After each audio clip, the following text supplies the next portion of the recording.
Hey friends, thank you for jumping on here and tuning into my story.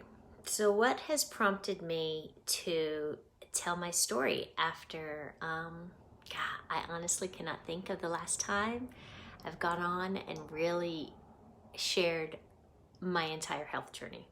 Of course, you guys see me tell stories almost every single day, and you see me post all the time. So you know exactly what my life looks like right now. And only my friends who have been my friends for, I'd say over a decade now, truly know what the whole entire journey looks like. Really, the people who have been my friends for 12 years or more, they know everything. They've watched the entire journey. But here's the thing. I needed to tell my health journey in 2 to 5 minutes. That's a lot. That's like telling my entire health journey in less than 1 minute for every year of the part of the story that I wanted to tell. So I thought, why not go ahead and jump on, at least for my memory's sake, because it's kind of cool for me when videos pop up in my old memories of videos that I've filmed, thinking that like my progress was so amazing, and then realizing, like, I look at it and I go, oh, I thought I was fantastic, and now look now. So I do like to do it every so often, but okay, I'm gonna take you back to 2008 when everything was fantastic. I was running half marathons all the time. I was running full marathons. I worked for the Nashville Predators and had the most amazing job. I worked all the time. I went all the time. I loved my life. Like, my life was bonkers amazing.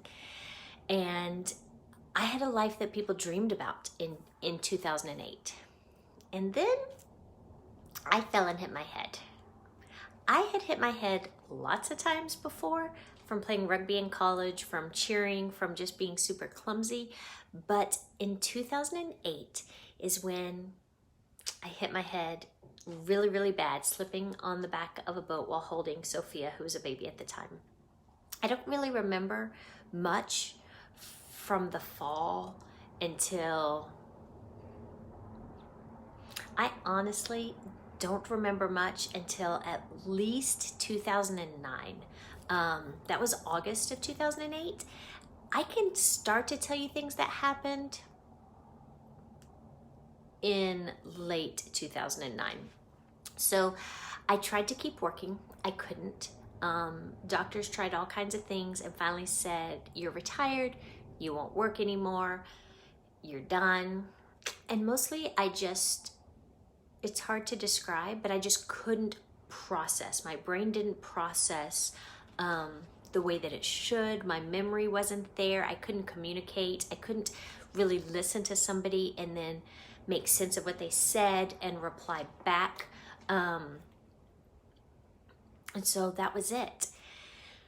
And then I started to get a little better, I thought.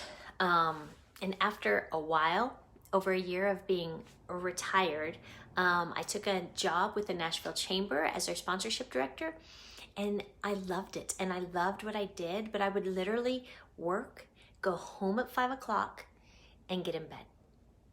And it got to where I could only then work part-time because my brain just couldn't handle it. And so I went to part-time. And then within a year, we knew that my health was declining, I should say, so rapidly that then we decided, like, truly I would never work again. And that's when doctors were like, you will never work again. Like, stop trying to work. Your brain can't handle the stress. It can't handle the processing. It can't handle like the mental capacity of having meetings and conversations. So I was done. So then let's fast forward to 2014. In 2014 is when things had really progressed to a pretty awful state. So at that point, doctors were certain that I had CTE, which is what they can't determine completely until after you die and they test your brain. You've probably heard of it from a ton of professional athletes, especially athletes who have committed suicide. They test their brains and they all had horrible CTE. So doctors were certain without scientific facts that I had CTE and the plaque was growing and cutting off the way that my brain worked really rapidly. So they sat us down and they said, in 2016, you will not recognize Isaac walk across the stage when he graduates. By then, you just will not often recognize your children, maybe here and there, but not on a regular basis. By 2018, you will be in assisted living. Like, people will not be able to take care of you anymore. So imagine, like, you hear and read about, or you may know people who have Alzheimer's and they have anger issues and they run away and you can't contain them, and it becomes more than a full-time job because it's so draining to take care of them. So they said 2018 you'll be in assisted living, and 2020 you'll be dead. So that's was my prognosis, and that's how we lived. And I tried to live in a way that I took nothing for granted, but I was also miserable. I couldn't go anywhere alone because I got lost. I couldn't communicate. If two people were talking around me, I could legit not have any clue what they were saying or what they were talking about. I became very, very isolated. About the only place I ever went was to my son's football games. And my husband would take me and we would sit, and I tried not to talk to people. I would say hi, but try not to have a conversation with other parents. And then I'd be in bed for days after. Sucked. Life sucked. So, of course, that is the depression, the migraines, the social anxiety, the inability to communicate, the horrific memory loss. Like, I truly at one point said to Isaac, I have no recollection of being married to your dad. I didn't remember the wedding. I didn't remember any aspect of that marriage. And we were together for years. And I had no recollection of any of it. It was awful. And if you know people who have had multiple concussions, they probably try to talk to you about this, and it doesn't make any sense to you at all.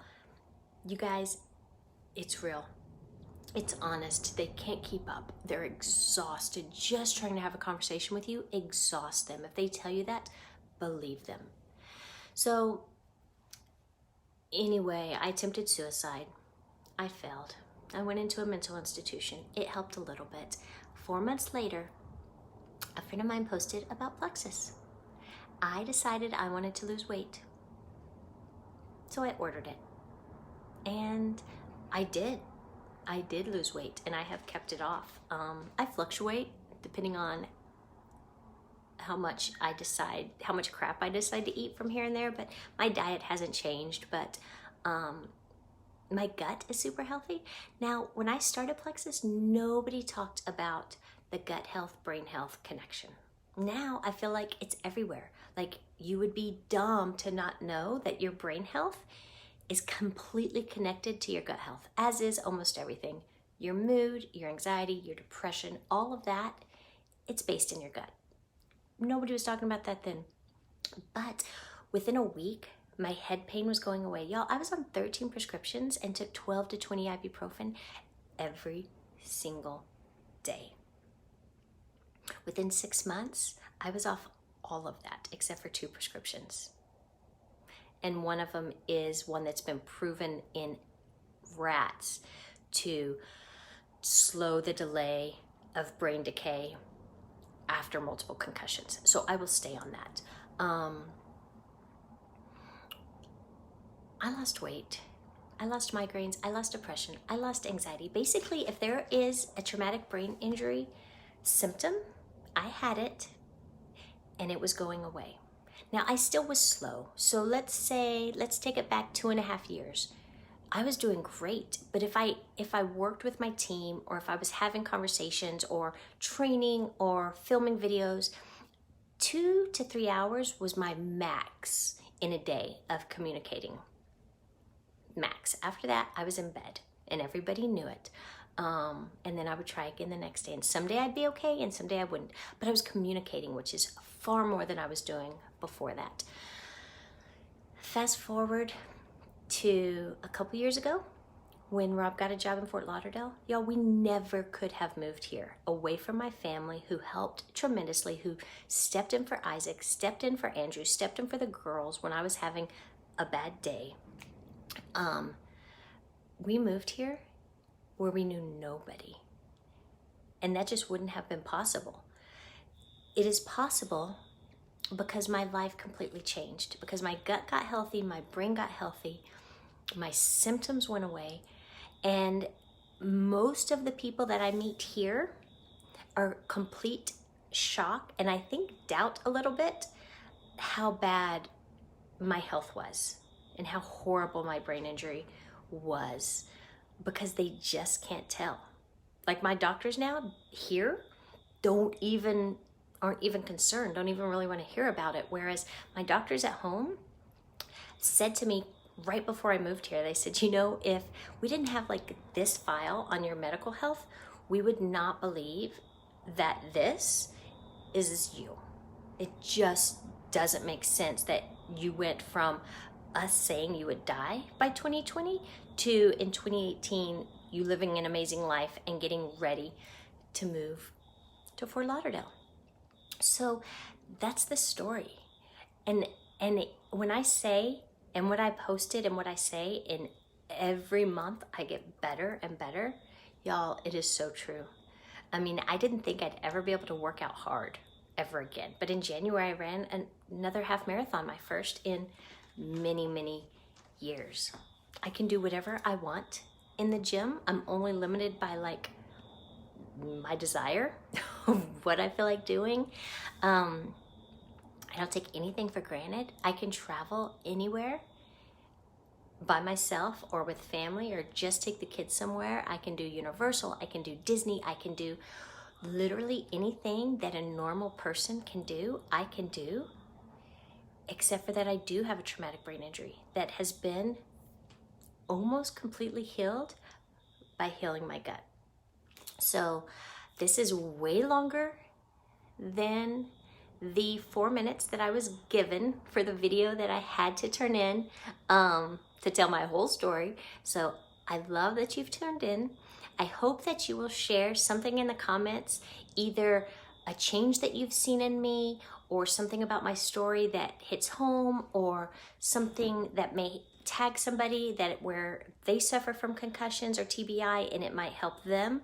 But any of those comments or tags that you put in there, you'll be entered to win into an amazing, amazing masterclass with Sarah Centrella. She is my life coach. She is the one who has the amazing training program and the amazing system and a couple books and certified me as a life coach.